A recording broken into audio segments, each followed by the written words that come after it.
Professora da Faculdade de Medicina da Unesp em Botucatu, Eliana Cirino trabalhou na secretaria responsável pela criação do Mais Médicos há 5 anos. O programa federal, alvo de recentes críticas e polêmicas, é o tema do nosso bate-papo de hoje.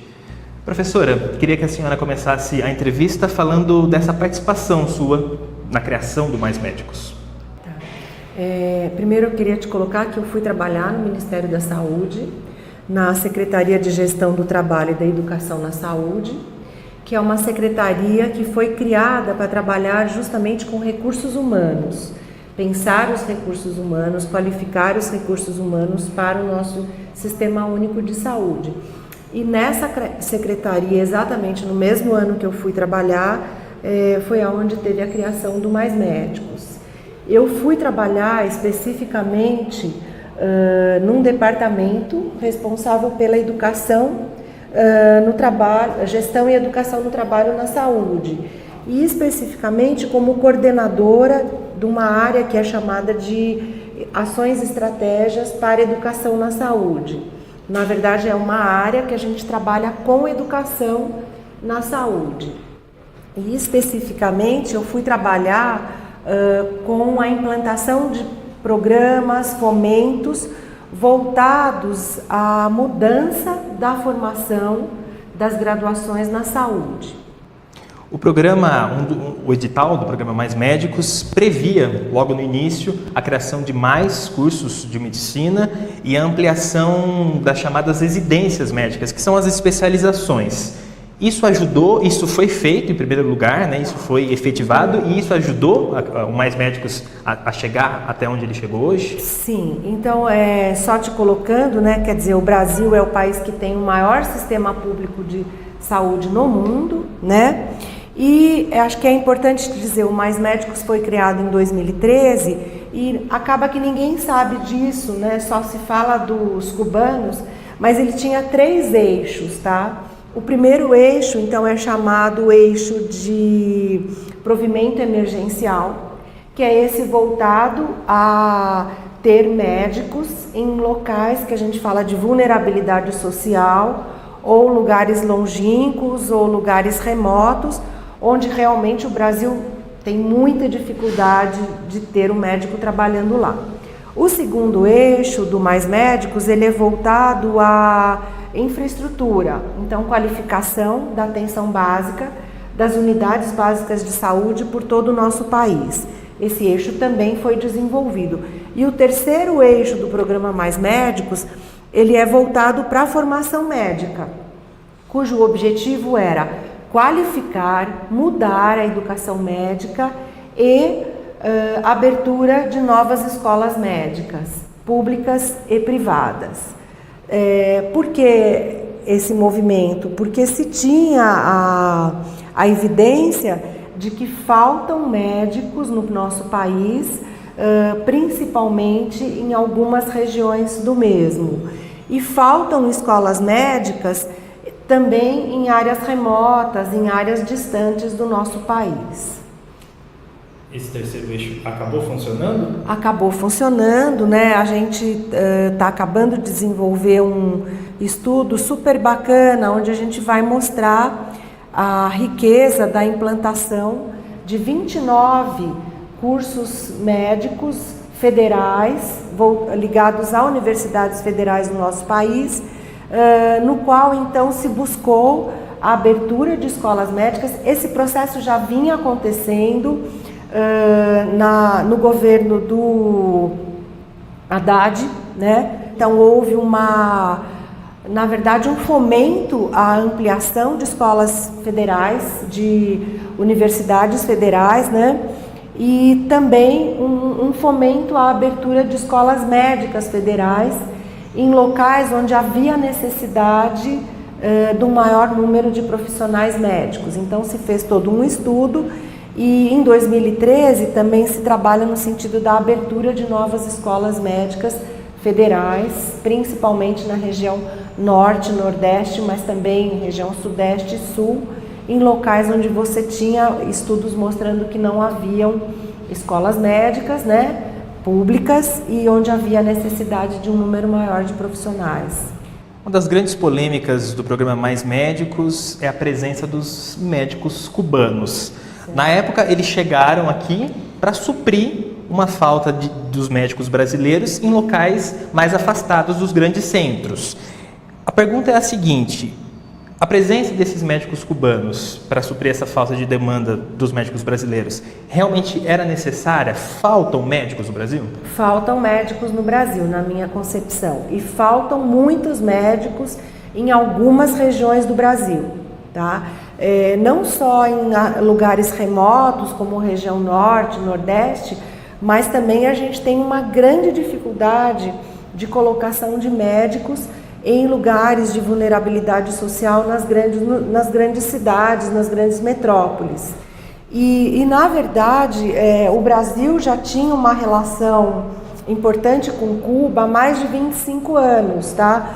Quando o Brasil vai lançar o programa de agentes comunitários, ou mesmo o programa de saúde da família, há uma delegação de brasileiros, né, que vai a Cuba conhecer os programas que eles tinham na atenção básica, os programas voltados à atenção primária à saúde, ao desenvolvimento de modelos de atenção que privilegiam essa estrutura de atenção básica, né, onde você tem os centros de saúde e particularmente onde você tem um contato maior com o sofrimento das pessoas, onde elas moram, onde elas vivem, onde elas trabalham. Então, na verdade, essa cooperação com Cuba não é nova. O que foi novo foi realmente esse projeto de cooperação que trouxe a possibilidade de médicos cubanos virem trabalhar no nosso país, né? Logo no início do programa foi necessário trazer mais de 14 mil médicos. E agora, em 2018, a gente tinha precisamente por volta de 8 mil médicos cubanos trabalhando em diferentes regiões do nosso país. Sem esses mais de 8 mil médicos, o que fazer agora? As pessoas precisam de atendimento. Tá. Dá para, com os médicos brasileiros, é possível suprir essa demanda de atendimentos? Eu acho que a gente vai sofrer muito, porque os médicos cubanos, eles têm uma formação voltada para a atenção primária, voltada para trabalhar os principais problemas de saúde da população, voltada a responder às necessidades sociais no campo da saúde. E eu acho que a gente leva um tempo ainda para que a gente consiga pensar uma formação médica voltada para os problemas da nossa população, tá? Na verdade, eu fui trabalhar no Ministério nesse campo, no campo da educação médica, no campo da educação dos profissionais de saúde, né? Pensar como é que a gente poderia qualificar as graduações na saúde, que já era um campo que eu vinha trabalhando, privilegiando a formação dos estudantes na atenção primária.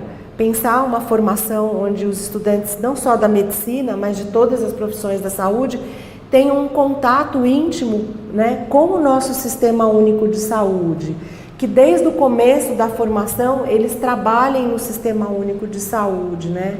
E, na verdade, isso diz respeito a uma possibilidade de mudança das graduações na saúde, né? Isso também acontece no programa Mais Médicos, que é a instituição das novas diretrizes curriculares que foram transformadas e regulamentadas em 2014 e que elas justamente se propõem a mudar o modelo de formação, não só de médicos, porque depois isso acontece também no Conselho Nacional de Saúde, com uma proposta da gente repensar a formação de todos os profissionais da saúde com essa maior resposta às necessidades sociais e às necessidades de saúde da população brasileira. O presidente eleito Jair Bolsonaro disse na campanha eleitoral que ele iria combater o Mais Médicos com a criação de uma carreira pública, um médico do Estado mesmo, com uma progressão de salário, com uma progressão de carreira. É uma solução? Assim, o que a gente pode fazer para que esses médicos tenham interesse de ir nessas áreas e atender essas pessoas? Então, eu acho que é importante a gente dizer que esse programa, né, ele trabalhou com provimento emergencial e é muito diferente de fixação. Também já estava sendo discutido, inclusive estava sendo proposto essa ideia de carreira no Estado, mas ela se ela se propõe a uma fixação, quer dizer, que tipo de estímulos você daria para os profissionais se fixarem nessas regiões que são regiões onde a gente tem pouquíssimos ou nenhum médicos, né? A gente tem relato de população que explicitou que a vinda dos médicos, né, para o programa Mais Médicos foi a primeira oportunidade naquela região de ter médicos, né? Então a mudança para esse incentivo seria a própria formação médica? Seria a formação médica, eu acho que sim, a ideia das carreiras, mas também estava previsto no Mais Médico, nos Mais Médicos que a partir de 2019 a gente teria uma residência obrigatória após a formação médica, e essa residência obrigatória para a maior parte das carreiras, né, elas contariam com 1 ano de residência médica em medicina geral, de família e comunidade. Então os médicos se formariam, iriam fazer essa residência 1 ou 2 anos e depois fariam a sua especialidade médica, né? Essa foi a medida pensada, inclusive, como uma substituição do provimento emergencial, quer dizer, a partir de 2019 a gente teria uma certa substituição dos médicos do provimento emergencial por médicos de residência em medicina de família e comunidade.